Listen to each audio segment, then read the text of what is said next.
Yo, what's up guys? It's Textumer talking to you here.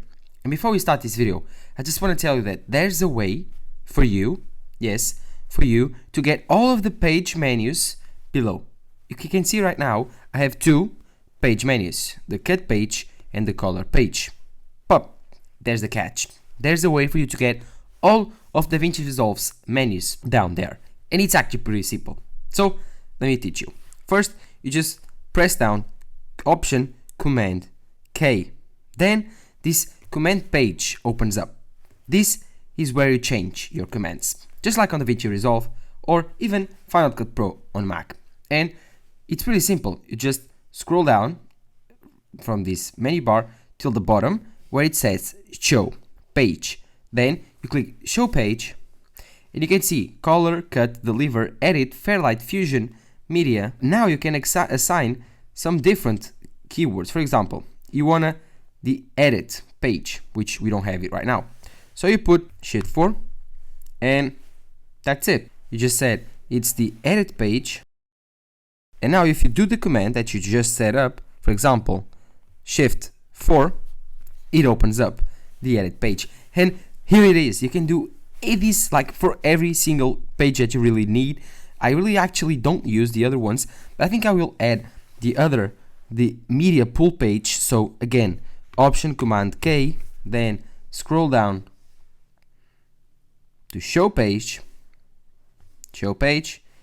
then you go into media, you just put Shift 1 and save. After this, you close up, Shift 1, and you got your media page. This, in my opinion, it's a complete game changer for DaVinci Resolve for iPad. Thank you for everyone that showed me this, but nonetheless, let's start the video. Hey, what's up guys, it's Textumer, talking to you here. And in today's video, I want to talk about the DaVinci Resolve app that has been released for the iPad Pro. This is my real-time review of the app. I will edit one of my latest videos, the Christmas video, on it.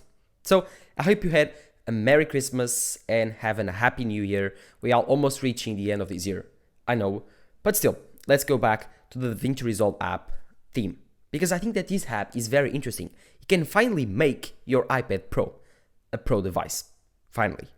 But can it be a laptop replacement for editing videos?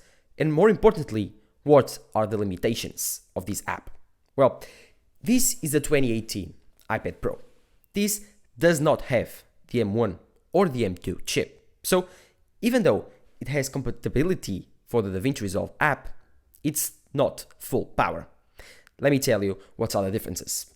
This iPad Pro cannot export videos for more than 1080p. Yes, it's really weird, I know, but it cannot do it. You can export it at H.265, H.264, ProRes, IHQ, but it cannot do it more than 1080p. Other than that, I think there's some performance limitations, not as fast. Even so, I think that this iPad Pro is really still one of the best deals available. So I will demonstrate to you how it is to use the app with the 2018 iPad Pro. I think this is the oldest device to support this app. So I'm really excited to show you guys what you can do, what you cannot do, and which things are available on the free version. Because there's a premium version that costs a lot of money, but I don't want to do it. I think that if you want to use your iPad, you should go for only the free version.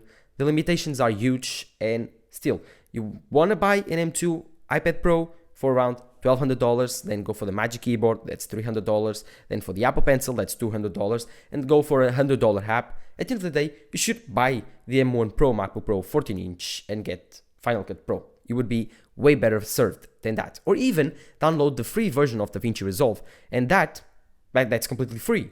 So you would spend around the same money and you would get a way better and more complete editing machine. But no more talk about the MacBook Pro. That's dead. That thing does not exist for me now. I will edit a whole video, a whole Christmas video about the M2 Pro and M2 Max MacBook Pros coming next year on this 2018 iPad Pro. If you don't know, I've run my channel for the last, let's say, 1.5 years before I got the M1 Max MacBook Pro that I have right now. I edit all my videos on this 2018 iPad Pro on LumaFusion. Now I'm back. after 1 year of editing in Final Cut Pro to see if I'm ready to go for the Vinci Resolve on this iPad when I do really need it to have a portable machine to be a very powerful editing machine. So no more wasting time. If you are excited, don't forget to drop a like down below, subscribe to my channel. I really appreciate your support, guys, on my latest videos. Let's get started. So, as you can see, we are starting editing. And when we start to edit, at least myself, I like to organize my media. After that, we can jump into the cutting editing page. If you scroll down on this page, you can see that we have all of the media that I organized before. So, yes, we just now have to pick up the file that we want, and we just need to drop it on the timeline to start to edit. This is really simple, but things are going to get worse. Way worse. Trust me. So, I just need to go back here. This is a little bit weird. Sorry, guys. I'm kind of confused. Wait. Why are you speeding up? Don't speed up. Don't, please. Give me one more shot. Please. Slow down. Okay. Let's go. Let's start editing once and for all. Wait. Has it crashed? God damn it. This program sucks. I hate editing here. I'm just confused. I don't know how this works. Okay, just speed it up. I give up. Sorry, guys. I give up. I cannot do it anymore. So, as you saw, I failed the challenge. I wasn't able to edit the full video on the iPad, on the Vinci Resolve. As you can see, the clothes are different. Everything is different because it's 2 days later since I filmed that video. And I spent the last 2 days trying to edit the other Christmas themed video. So, as you know, the video came out on Monday. But as you are probably thinking, why did you release the Christmas video on the 26th? Well, my technical reasons were these. I was trying to edit the video on the iPad Pro since Saturday, the 24th. And I actually failed. I failed to edit that video because I wasn't able to. And let me explain. As you were probably seeing the clip before this one, I was trying to use the Vinci Resolve as I used on my Mac. So first you organize your media, then you color correct. But the iPad Pro, this device right here, with the Smart Follow keyboard, with the commands, every single thing available, Apple Pencil, and then later with the Magic Mouse, or even my X Master, so a mouse, I wasn't able to edit. And the thing that was most simple for me was how complicated it was. It was a huge learning curve. First, I was thinking, oh, it will be easy. I know how to use DaVinci Resolve for Mac. I will probably be able to use it simply on the iPad Pro. But I was wrong. Everything is tighter, everything is smaller, everything is not as fast and optimized as it is on the Mac. On the Mac, I can do it fast, especially on Final Cut Pro. But on DaVinci Resolve, I know I'm way slower because I have to search for things I'm not used to. But still, I'm fast on DaVinci Resolve for Mac. On the iPad Pro, even on the new page, the editing page that I showed you how to get on the beginning of this video, I wasn't able to do it fast enough to be justifiable to use on the iPad Pro. And then, as you saw on the sped up version of me trying to edit the video, I was very confused, I was very lost. I was trying to color correct and then go and edit the video and then switching pages, all of that, my God, just messed up with my head. I was not organized, I was not feeling correct. I don't like to edit on the Vinci Resolve, I have to say first that. But still, I understand why Apple doesn't put Final Cut Pro on the iPad. Every single thing, it's cramped up, it doesn't have space to breathe. It's small, it's a small screen, it's a 4:3 aspect ratio. It's not the perfect device to have a Final Cut Pro or DaVinci Resolve. In my opinion, now that I've seen this, of course I still want Final Cut Pro, I still want to see what Apple does. But in my opinion now, after a while and seeing this, I think that LumaFusion is the best editing software on the iPad still. I think that LumaFusion is optimized for touch, is optimized for a small screen like the iPad Pro 12.9 inch. Yes, the biggest iPad Pro available. And then of course, it's an iPad app. It was built first as an iPad app and an iOS app, so it's much easier, much more optimized, and much more intuitive than DaVinci Resolve 18 for Mac and for iPad Pro now. So yeah, this is a 2018 iPad Pro. Didn't have all of the features, and it was the free version, not the paid version, so it even had more paywalls. My iPad Pro could not export anything more than 1080p video.